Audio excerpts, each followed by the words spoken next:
So if you clicked on this video, I built an AK, and for some reason you want to sit here and listen to me talk about it, have a cup of coffee, and I have a lot to go over on this AK. I actually purchased this used from the Hop Up app, and it came with a bunch of other stuff. Now I know a lot of people might not like the setup I have going on. It's Airsoft, it's all about whatever you think looks the coolest. And some of these things I don't necessarily intend to keep, and I would like to change them out, but at the moment I can't because it can get kind of expensive. Purchased this as a base from the Hop Up app off of somebody. The reason I purchased this is it's a GHK AK gas blowback, and this is a pre-2019 variant. If you don't know, I'll let you know now. All of the GHK AKs that are coming out of the factory, at least from a bunch of the guys that I've spoken to on the Heavy Recoil Discord, have mentioned that anything post-2019 has had a lot of problems, like quality control issues where receivers are crooked or position of where the hop-up sits is offset a little bit. It's a disaster. These things are atrocious. However, pre-2019, or from what I've been told, they're pretty dang reliable. These things are some of the coolest Airsoft replicas I've ever seen. I do know VFC's coming out with a AK replica. I know KWA has their own, and so does Tokyo Marui. However, I personally think pre-2019 GHK AKs are the shit of the shit when you're looking for a gas blowback AK replica at the moment. So if you could find one used, I definitely recommend it. I would not recommend buying new because it's kind of like a luck of the draw. You might get a good one, you might not. First thing that I'd like to look at is all of the stuff that it came with and what I've changed so far. First, it came with the Romanian dong. It had this plastic pistol style grip. What I wasn't too fond of was the wire stock. As far as I'm aware, stock bolt. Your basic rail cover had this fire selector switch, and I don't know where it is, but it had a wooden gas block on the top. Now, a few things that were a problem. This grip in particular, again, it's just a replica, so it felt pretty cheap. It's like a cheap plastic. I didn't like it, and I didn't like how slick and smooth it was. I didn't feel like I had a solid grip on it. I know this grip's a little controversial, so we'll get into that. The wire stock, I just wasn't a fan of. I didn't like that it didn't have a comb on it.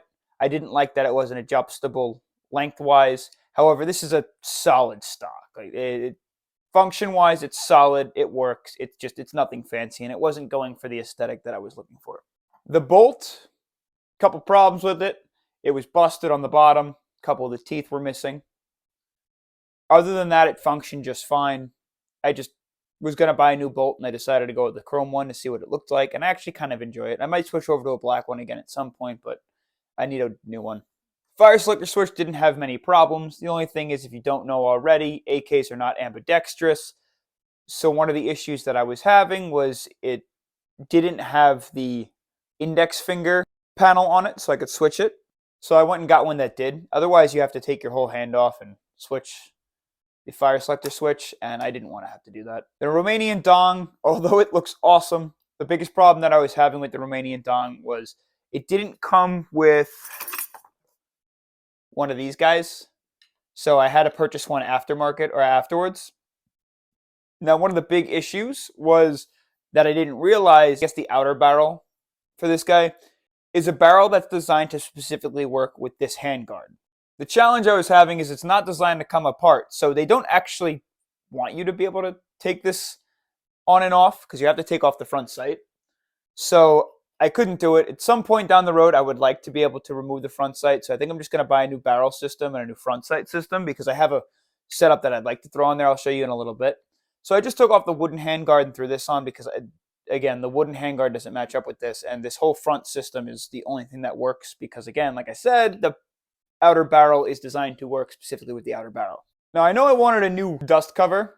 I didn't know what kind I wanted. I like the more matte finish to it, for sure. I got one that has a rail on it, too.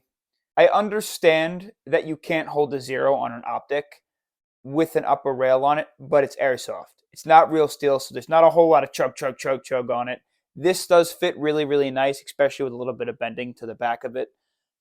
There's almost no wobble under any regard.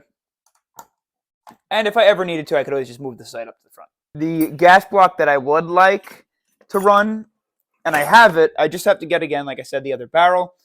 I bought a cheese grater, a Swiss cheese grater. I would love to run the Swiss cheese grater on the front. Just a handguard with M-lock on it, and I went ahead and wrapped it in a paracord. I would love, love, love to run it like this. I think that would look awesome up front. But for now, this is what I'm going to run. I was thinking also I was going to wrap this grip. That's why I got this grip. I know it doesn't look the best because it's geometric. It's got a hole in it, so it's tough to hold. But with some wrap on it, I think it would be fine.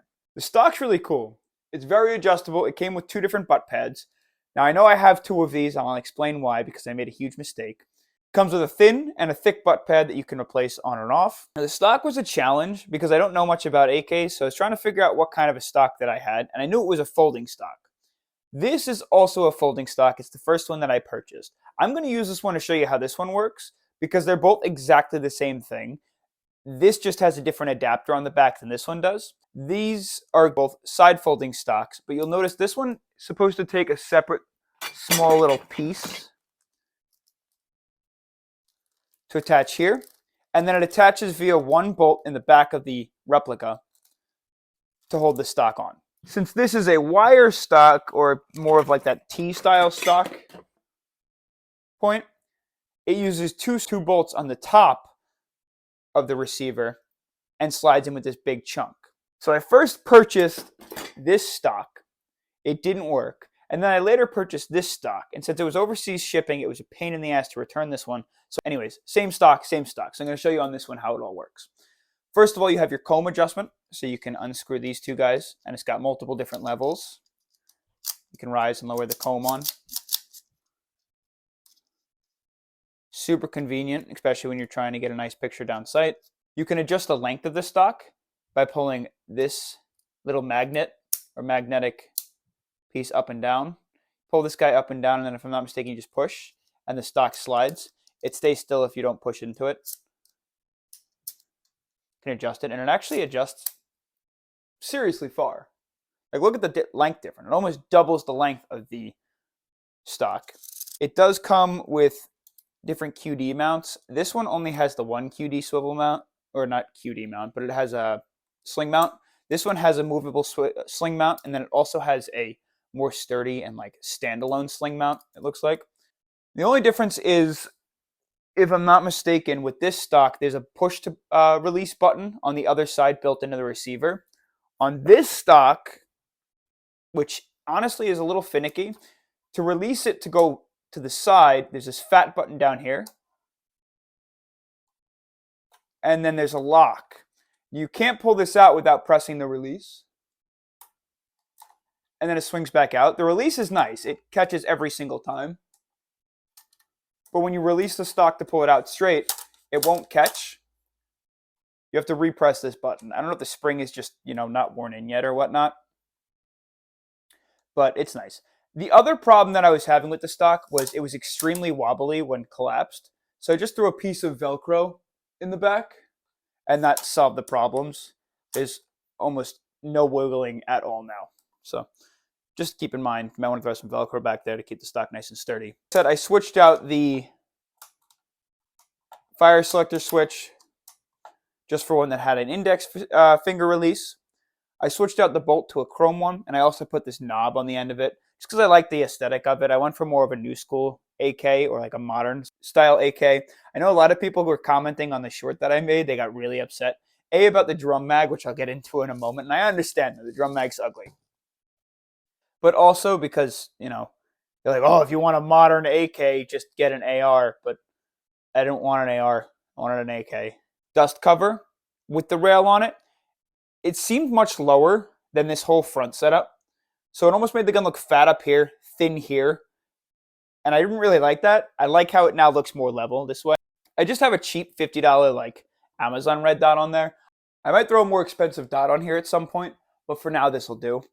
Now, a few other things on the inside that it came with, which was cool, and I was having some trouble with originally, was it had the upgraded hop-up system. It also had an upgraded barrel. It had the upgraded loading dock for the BBs and whatnot. But one of the big issues was both of the screws were totally stripped on this guy. So I had to drill them out and get a whole new system. So I got a new TNT hop unit in there. I got a new wheel. I got a new loading system plus some new bolts.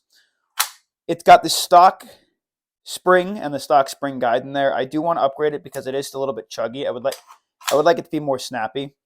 The nozzle is the end pass nozzle. It's nice because you can adjust the power on it. And then all the hammer components have steel upgrades to them. So that's also really nice. It came with those. Another food for thought is this is one of those AKs that have the side mounting bracket. So I could mount the side optic on here if I just got rid of this rail system, if that was something that I was interested in. But I don't think I'm going to, because that would just add more weight to it. So another reason that I don't actually run the drum mag, because it just adds more weight to it. I think one more thing I'd like to address before I let you guys go is the drum mag. I bought a drum mag adapter because I thought having a drum would be a cool idea, just because it's got 350 rounds as opposed to the 50 that are in here. I didn't realize that the AW mags are different on the inside when it comes to like a Glock style mag or an M4 AK style. All the BBs load from the center on the Glock style ones. All the BBs load from this front port on the M4 style ones. So you have to buy an M4 one, take off the top, and buy the aftermarket AK CNC'd aluminum top for it. This mag, unfortunately, after I finally did that to get the BBs rolling through here, I didn't realize was busted. And I got this mag in a trade a little while back, so I couldn't contact the guy. The inside wasn't winding the BBs. You'll see it gets up there, but after it fires one, the BBs don't have enough pressure to push them through the rest of the way. So that's a pain in the ass. So I might, at some point contact AW and try and get them to replace this. But I can't expect that because I didn't purchase it. So maybe I'll see if they have any parts or something. Because I've taken the whole thing apart. I understand how all the gears work. So that's no issue. So I feel like that about wraps it up. If you got any comments, constructive criticisms, questions, anything like that, recommendations, I guess let me know. If you would like me to do a shooting test also, I'd obviously like to go take it out back and shoot it a little bit. We'll do some peeling around. For now, thanks for hanging out.